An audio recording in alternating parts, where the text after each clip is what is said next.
Plantarem un peu d'olivera cornicabra. Doncs bé, ara posem el cocún.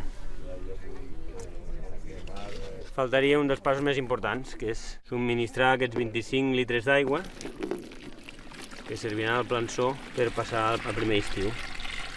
D'aquest sistema se'n diu cocún, un cartró biodegradable que ajudarà a filtrar a poc l'aigua per hidratar i protegir el petit plançó d'olivera durant el primer any de vida, el més fràgil. Aquí al Bruc van cremar unes 700 hectàrees forestals el 2015. Des de llavors s'han plantat uns 4.000 arbres amb aquest nou sistema, amb el cocún, i la majoria han sobreviscut. I a més el que s'ha fet és intentar substituir l'antic bosc homogeni de pi blanc per un de molt més divers, per tant, més fort per lluitar contra nous possibles focs i el canvi climàtic.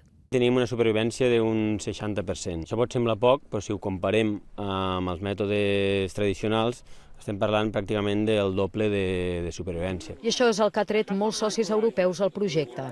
A Grècia, Portugal o Itàlia, en zones degradades, cremades, mineres o abocadors, s'han plantat 30.000 cocuns. Una de les zones més difícils on s'ha provat amb èxit és el Tifaracàs, a Gran Canària. És una reserva de la biosfera on hi plou poc, cada vegada menys, i on plantar un sol plançó de forma convencional pot costar 250 euros, amb el cocún 80. El reto del cambio climático lo tenemos encima desde hace tiempo y con más intensidad probablemente que otros territorios, de luego que otros socios del proyecto. El cocún nos ha permitido pasar de supervivencia de un 20% a un 80%. La Comisión Europea tiene claro que se tiene que hacer algo muy importante sobre desertificación. Está yendo muy rápidamente la desertificación en el sur de Europa sobre todo. Vamos a intentar utilizar esta solución también en otras partes de Europa. Núria Bacardí, TV3, al Bruc.